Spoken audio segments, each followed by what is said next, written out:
Probabilistic reasoning. In probabilistic reasoning, as we have seen here, that if the test parameters are good,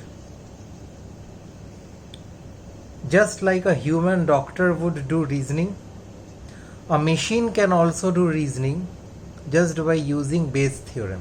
So we have used the tools of probability as a good modality of doing reasoning. Before proceeding, I should say that there is a structure of encoding causality in Bayesian reasoning. This is called Bayes network.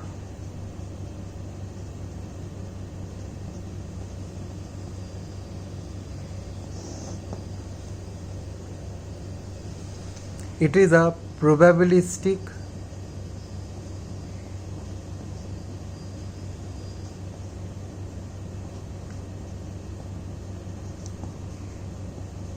graphical model.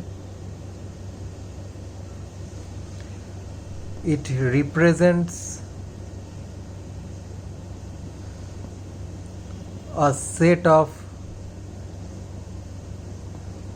random variables and their dependencies. Encoding the dependencies is the main function of this network.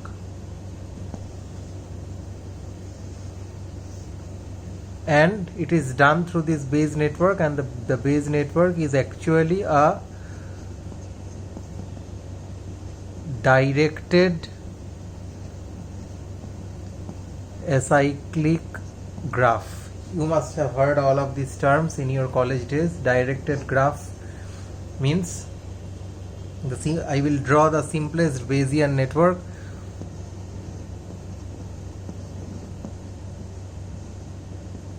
A graph consists of vertex and edges.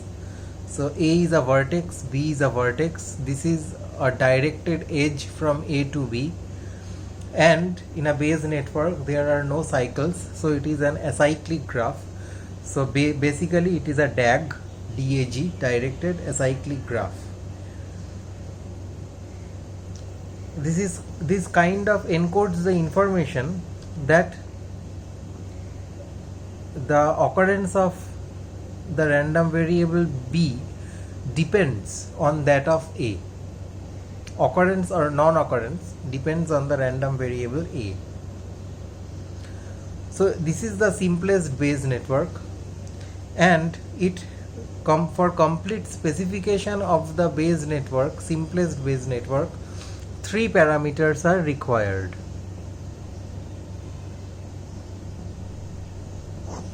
What are those 3 parameters? I need to know B happens given A happens. I need to know probability B happens when A does not happen, and I need to know what is the probability that A happens. I should tell you one thing, that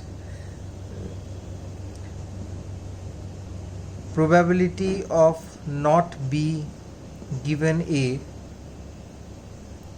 is equal to 1 minus probability B given A. This is true, but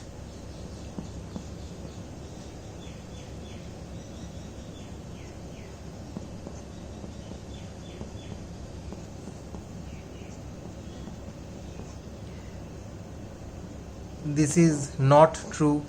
Do not make this mistake. This is a mistake which is commonly seen among people's concepts. These two are different parameters. Okay.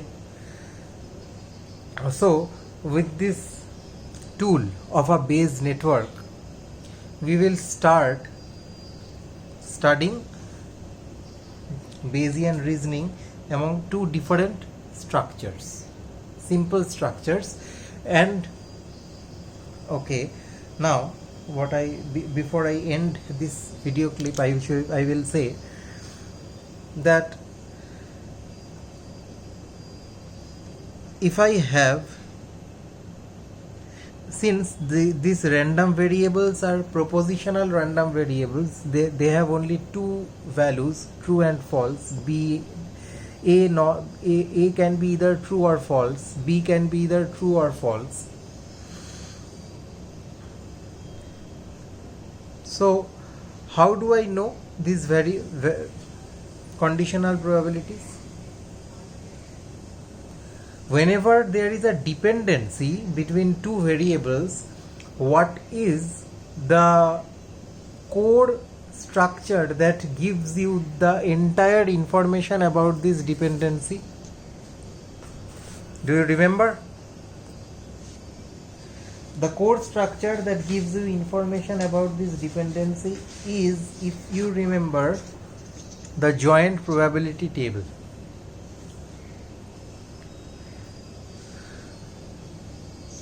It is like I can draw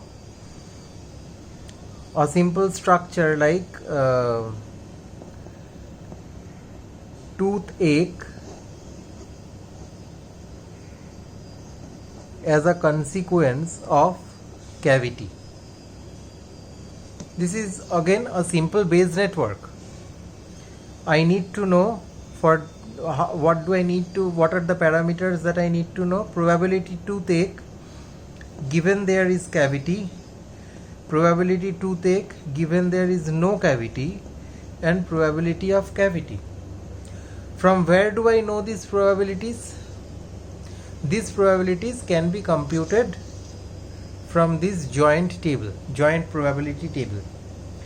And how many values are there in the joint probability table? 4. In a Bayes network having n variables, there will be 2 to the power n entries in the joint probability table. Since there are 2 variables here, we had 4 values. If there are 3, we will have 8. If there are 4, we will have 16. So we need this joint probability table to compute this thing, and we will see that we will do further reasoning on the basis of Bayes network only.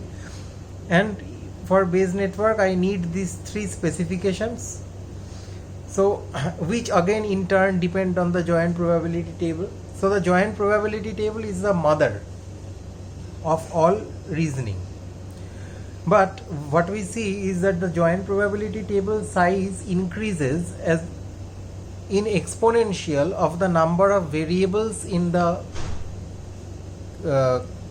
Bayes network. So that is a problem. So can we somehow reduce our complexity? We will see through our future studies that although even if n variables are there in our Bayes network, sometimes we can reduce the number of variables while calculating some probabilities if we can establish some notion of independence. For example, in our concept of independence, when we saw that probability of A given B is probability of A, because A and B were independent. So if we can find out such independent variables within the Bayes network, then we can ignore those variables like here, and hence our work or computation will be reduced. But you can then ask me the question, if 2 variables were independent at all, if cavity and toothache were independent, why will they be connected in a Bayes network? We will see that 2 variables, there is a concept of absolute independence and conditional independence. Two variables may not be always independent, but may be independent under some conditions, and when such conditions arise according to our task or according to our query, we can exploit that independence. We will see that as we go ahead. Let's meet in the next video lectures. Thank you.